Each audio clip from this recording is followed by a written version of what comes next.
Anyway, I'm setting up to do a video on stones, and the setup always turns out more complicated than I had planned, and so it ends up turning into a big deal. But first thing on the surface plate here, I use what I call universal leveler on 3 points.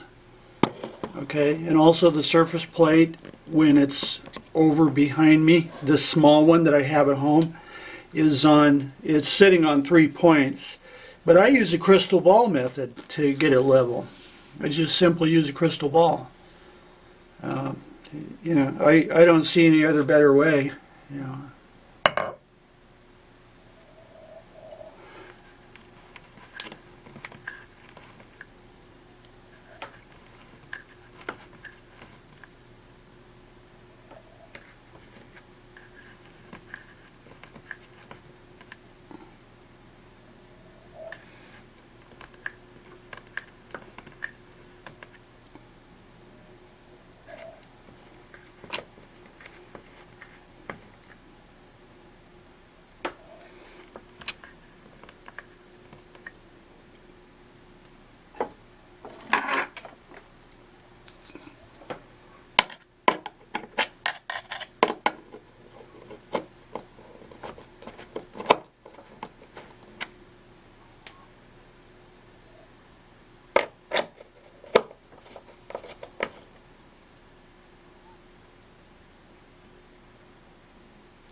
Took a little longer than I anticipated. Okay, so it went to the 11 o'clock, so I'll go a little bit here and a half a turn there, and there you go.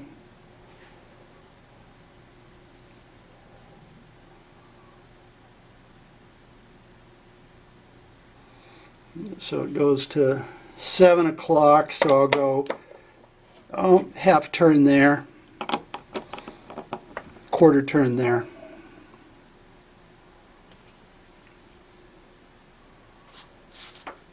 Okay, back off a little bit here, a little bit there.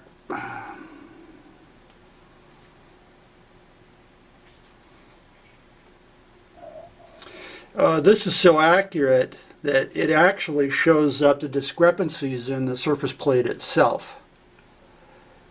So I know that this surface plate has a very micro hump here.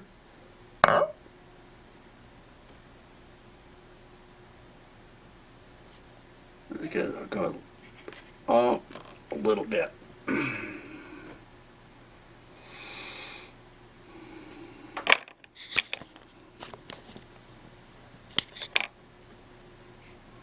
So see, I can go here.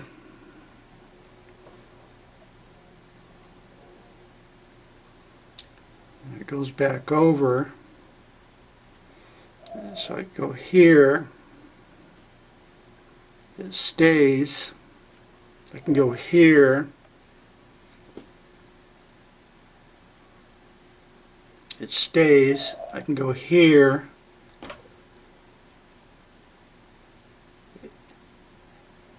So you see what I mean?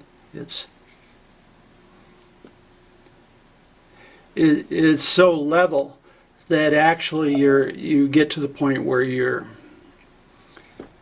checking the accuracy of the surface plate itself. Now there it stays dead solid there.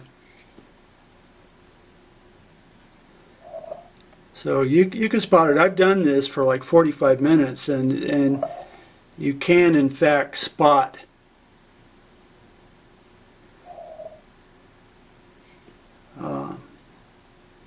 discrepancies in the surface plate. Remember, this is just like a B grade surface plate, you know. So okay, well, got 6 minutes. Okay, I'm going to stop this one. I think I'll upload this one as it is.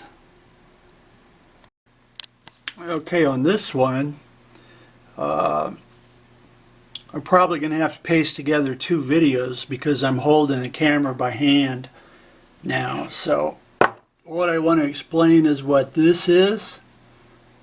Now clearly you get a surface plate, you drill through it and mount the post. Okay, so this goes on here, and it's also for squaring. Okay, now the bottom, of course, it's relieved, but this goes on here. Oh, brother. Okay, so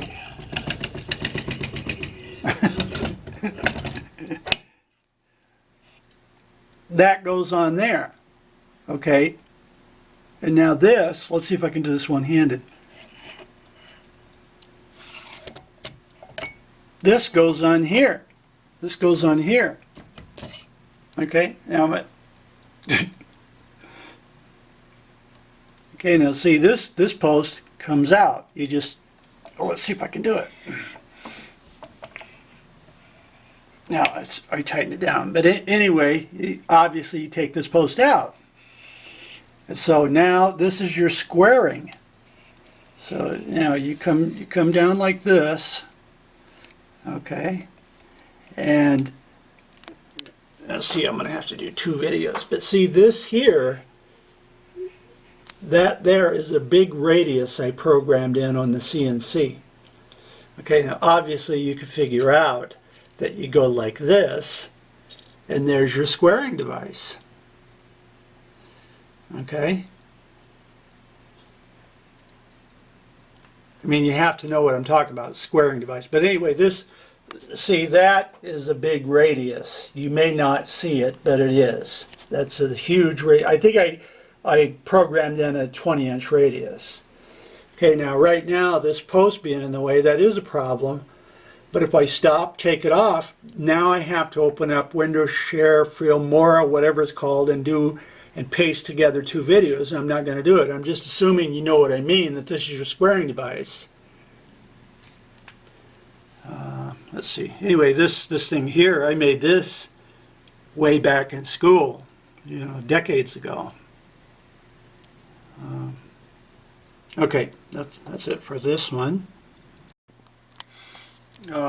Anyway, I just wanted to show better the squaring device, and you know, also why to drill your surface plates, why you need to drill them. You just drill right through them with those mason drills. They cut like wood. It just goes right through them. But you do want to make one of these, and of course this thing here, it cannot be flat. It can't be flat. That has to be a big radius. That's like a 20-inch radius. If you want the IGES file, you know, I'll send it to you. But anyway, so that's your squaring. So I don't know if you can see it. See, 0. I don't know if it's blinded out, but 0. And see, it's a big radius. I'm slicing across that radius down there.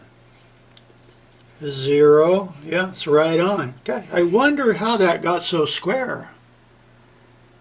I wonder who did that. Well, I don't know. But anyway, yeah, you do need to make one of these. Now I made this on an emergency basis. And so I just cut out a slab and ground it and reamed a hole, and that was it. This was just done on an emergency basis. So um, there you go. I don't know. And then in the top of this, you could put anything you want. You see all these holes here for indicators, and so there you go. I don't know if that turns people on or what. It just depends on your skill level, really. I don't know if it makes your tongue get hard or what. Okay, actually, when I started filming, this is what I started out intending to film, and I will warn you right now, this is one touchy subject.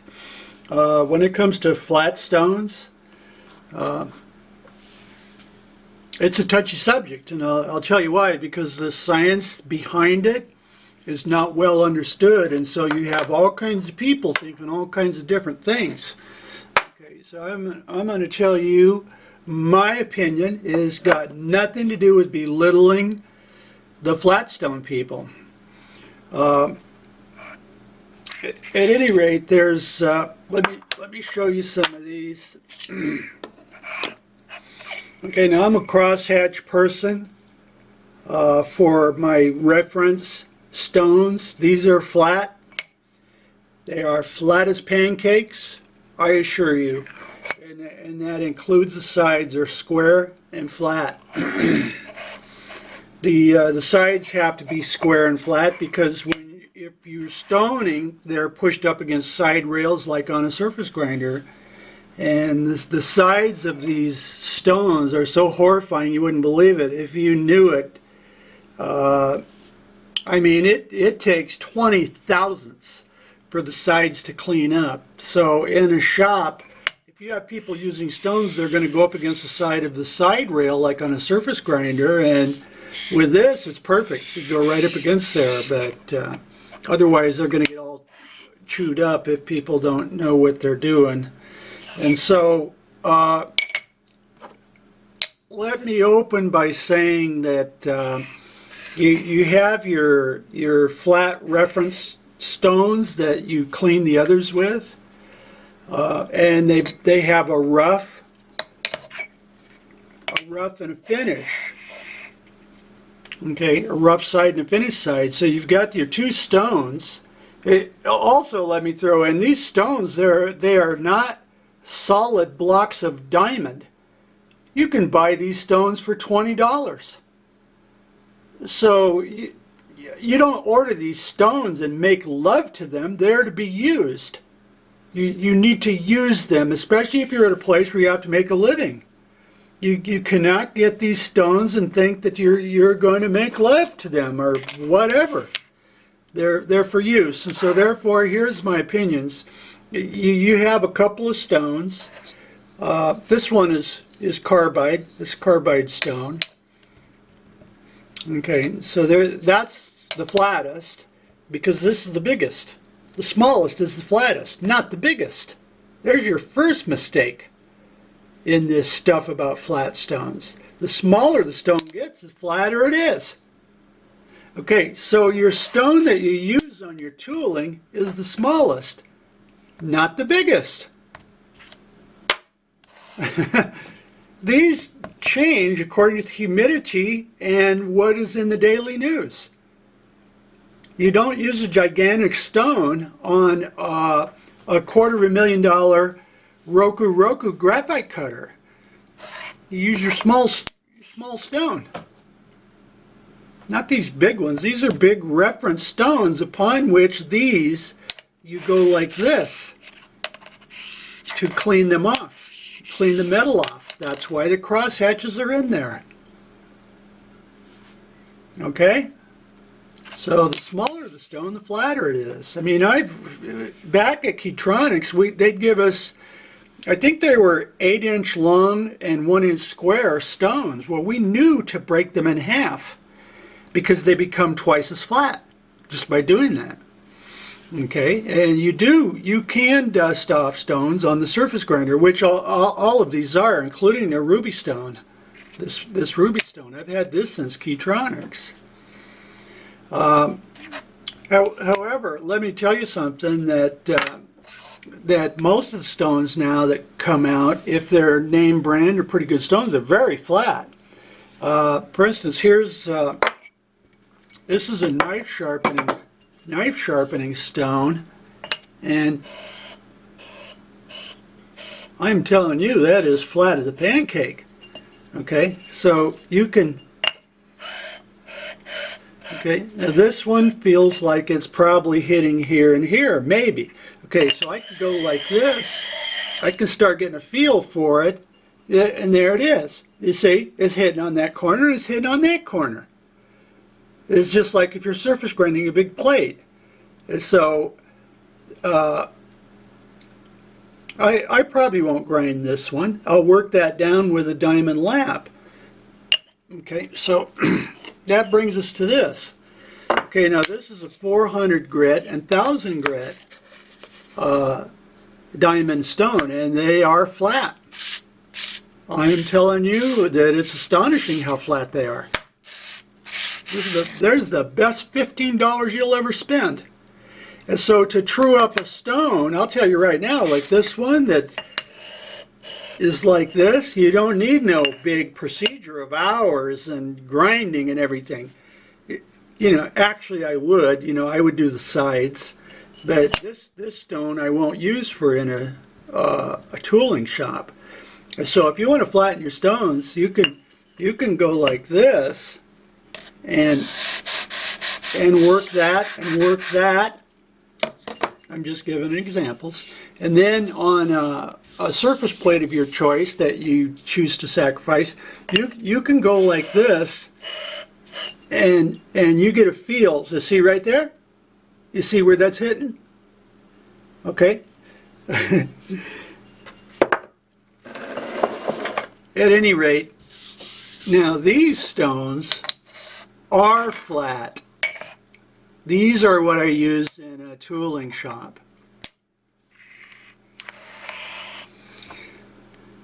Okay, so these big stones with the crosshatch, you have four choices, and you go through the correct order. Okay, now this is my true mother stone that you use while you're working on the surface grinder. I do occasionally use this. This has been diamond ground, sides and everything. Okay, for smoothness, if you want to check something, you go like this and get a feel if there's anything there. But this really is the correct stone for a person to have in their pocket. Okay, so now you've used it for a while and it gets the metal in it. Okay, so here's the order of operations. Also, this one is a carbide. And I use this for roughing. If something is very horrifying, I use this one. I would never use either of these. Okay? These are reference truing stones. And so now this is your mother stone that you use in your pocket for actual use on the chuck. Okay, so you come up, well, first of all, here's the carbide and here's the roughing side. And so I would first go like this. See how flat it is? Yeah, that precision ground flatness, part of that is because the diamond wheel smooths off and cuts off the cutting edges. So part of that is an illusion. However, this stone with the crosshatches will take off the metal that you see embedded in there. That's why this is so perfect. I mean, this shit doesn't just happen. I mean, it takes years to figure this shit out. Okay, so then next now you go to the finish, the fine, oh yeah. Go to the fine. Now you're cleaning up your stone, you go to the fine. Okay, now you want to really get freaky. Okay, now you go to your mother of all stones. You go to this one, to the rough side. Okay, see how flat it is? This one is flat. Believe me, it's flat. Okay, but when you're using it, see how I'm going in there like that? You don't want to keep doing that. And so now when you're going to this, your final stone, now you want to be cautious. You want to go like this and work it there and there and there and along and over there. Well, now look, that's the roughing side. Now let's go to the finish side. There's the finished side. Okay, now this is for the people that do the videos of the flat precision stones. This is how bizarre it can get. Okay, now we are truly freaky. Now we are on the final side. Notice this side doesn't hardly ever get used or touched. That's why you have to control your stones. Okay, these are tightly quarantined. Those are hidden. If you're in a shop with people running around, you must control your stones. Okay, now I'm on the final surface. Okay, so there you go. Ooh, ooh, ooh. Okay, and so there you go. The stuff about the ultra flat stones is just not that big of a thing. It really isn't. It really isn't. But the crosshatches have to be in there. You need your two mother truing and cleaning stones. They cannot be flat. You do not take two stones like this that don't have crosshatches in them and rub them against each other. Sorry folks, you don't do it. You have the crosshatches here, and those are your mother stones. With the other ones, you keep them clean. And okay, now suppose you've got some bizarre stone that's been used to sharpen knives and it's dished out. You start out, you rough it out on a sidewalk with water. You rough it out, and then you can grind it. You can grind it. But you see what I'm saying? All of these stones, all of them are always precision flat. All of them. Okay? And this diamond thing, it's a godsend. Okay, that's it. I wanted to show. Let me see if it focuses on these wonderful cross hatches. Ooh, yeah, you wish you had it. You wish you had it. I've got it, and you wish you had it, and you don't. Okay? It comes with age. It comes with old age. Buying the diamond wheels. Okay, there you go. So, eat your heart out. Ooh, yeah. Yeah. There you go. That's my opinion on flat stones. Tell that to Rob Renz.